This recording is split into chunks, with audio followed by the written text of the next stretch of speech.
Olha, são 13h20. Daqui a pouquinho a gente volta para o noticiário político, econômico. Tem pauta aqui também sobre Copa, viu, gente? Novidades da Copa do Mundo, que já vai começar agora neste fim de semana. Domingo tem Copa e tem Enem.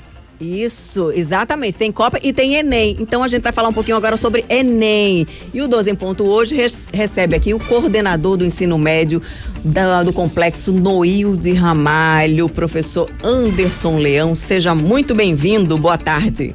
Boa tarde, Ana Karina, Túlio, Tiago, Moniquinha e Cristiano. É uma alegria, uma honra estar aqui para falar desse tema tão relevante que é o Enem. Tá chegando o segundo dia. Pois é, Enem, mas eu veio aqui vestido já com as cores da Copa, viu? Gostei, a camisa já tá aqui no padrão Copa do Mundo. Isso, é o Complexo de Ensino de Ramalho sempre antenado com essas temáticas. Nós entendemos que o nosso time de professores são os melhores, assim como a seleção, assim como o Brasil, nós somos os melhores, assim que entendemos. Por isso estamos no clima aqui. É o professor nota 10. Perfeito. Professor, aí domingo estreia, né, o início da Copa, mas domingo também tem Enem.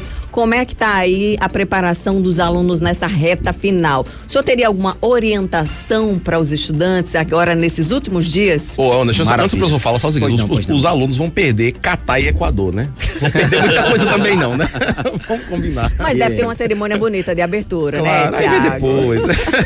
Muito bem, para você que está se preparando para o Enem, passou o primeiro dia, né? O primeiro dia, o desafio aí da redação, linguagens e humanas. Vamos para o segundo dia, que é o maior desafio na minha perspectiva enquanto educador, matemática e natureza. Então, você aluno, você que está tentando a prova, você já conhece o ambiente, você já fez o primeiro dia, então manter a tranquilidade, já sabe como é que vai funcionar, já sabe o local, vai perceber que muita gente vai faltar, e aí os seus concorrentes ficam e você avança.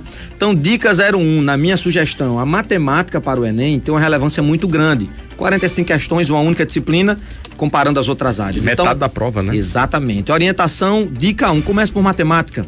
Começar por matemática, por que, Anderson?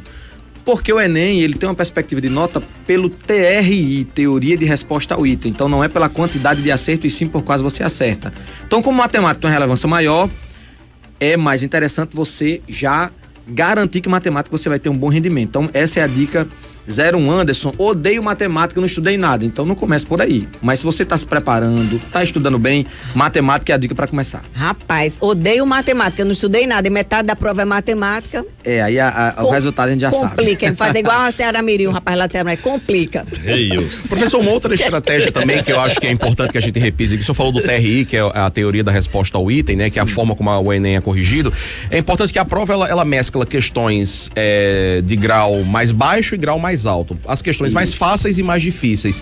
E muitos estudantes não entendem bem como funciona a correção do Enem e acabam mirando nas mais difíceis vou acertar essa aqui para poder ter uma nota melhor. E na verdade, dependendo do nível de qualificação do estudante, o quanto que ele estudou, é melhor ele focar nas fáceis, não é isso? Essa é a orientação, essa é a dica de ouro, Tiago. Muito bem. Por quê?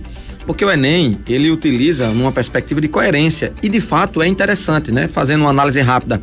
O aluno que faz uma questão que envolve as operações básicas, né? Somar, dividir, multiplicar, e ele erra uma questão dessa e acerta uma de logaritmo, por exemplo, não faz sentido. Não faz sentido, é incoerente. Então a coerência é considerada. Então o que eu digo para você, aluno? Pegou a prova, leu a questão 1, é uma questão difícil? Vai lá e marca com um triângulo. Essa questão é difícil, não sei. Questão 2 é questão fácil. Marcou-se a resposta, vai no gabarito. Porque se der tempo, você volta nessas questões e gasta o tempo que você tem. Geralmente não dá, porque o tempo você precisa administrar bem.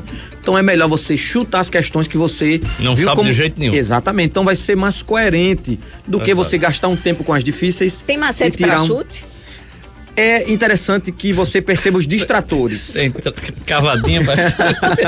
Quais são os distratores, né? Você percebe dificilmente uma questão de matemática, mas que envolve um cálculo direto. Mas questões de natureza. Os distratores, eles vão tentar um distrator extrapolar, ele vai falar o que a pergunta, o que a comanda da questão pede, mas ele fala a mais. Tem o extrator redutor. Ele não diz tudo o que o comando pede. Então, se você perceber esse distrator, isso aqui tá incoerente porque tá falando a mais, não é essa. Esse aqui tá falando quase a correta. Então, você percebendo os distratores é já mais elimina fácil. Metade das alternativas. Quase metade. Ela falou no macete. E a pegadinha que vem na pergunta, porque a resposta é tão óbvia, tão fácil que você pensa que não é aquilo, né? Tem pegadinha, não é nem? Tem. Qual é a perspectiva? A orientação que a gente dá pro aluno. O tempo no Enem é determinante. Você precisa gastar no máximo 3 minutos em cada questão. Passou de 3 minutos, você já se considera uma questão difícil.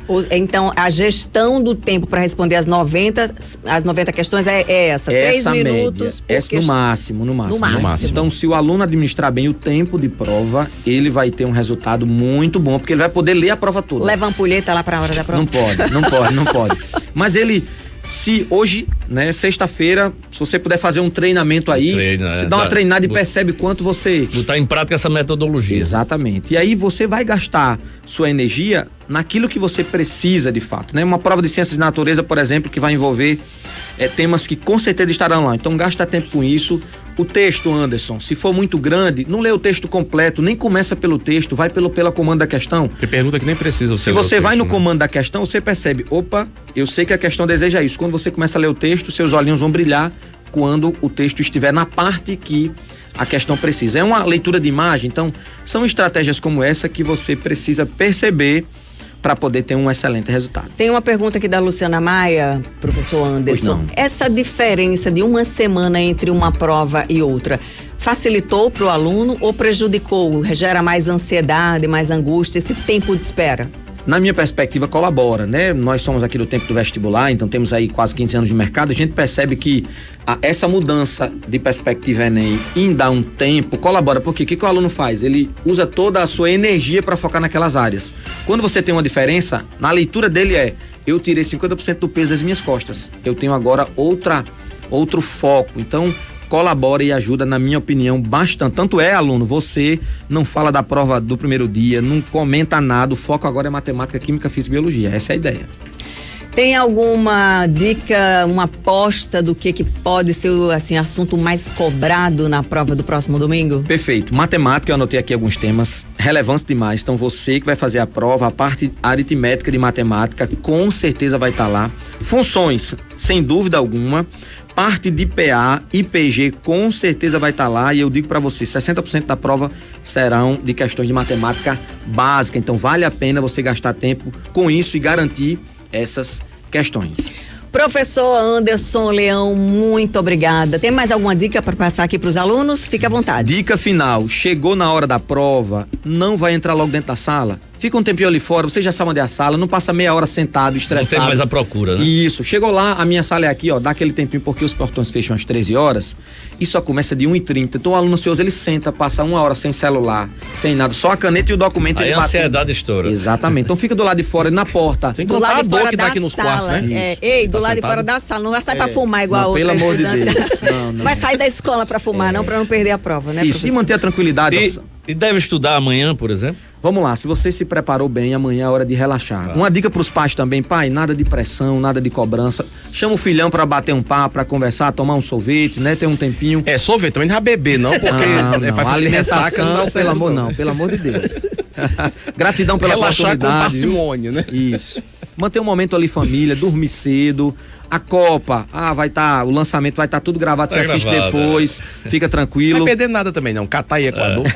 Professor, excelentes dicas, viu? Gratidão, gente. Parabéns ao Noide Ramalho também. A toda a equipe de professores, né? Os nossos alunos estão finalizando ali hoje um momento emocionante, teremos uma participação especial. Então, gratidão e parabéns aos educadores e professores do Complexo de Ensino Noide Ramalho, nossa diretora, a professora Lucila Ramalho, e a oportunidade na nossa parceria com a 98, né? Estamos aqui praticamente todos os dias, um momento muito especial. Gratidão e parabéns por todo o trabalho feito. A gente que agradece e parabeniza o trabalho da equipe do Noilde Ramalho, professor. Obrigado.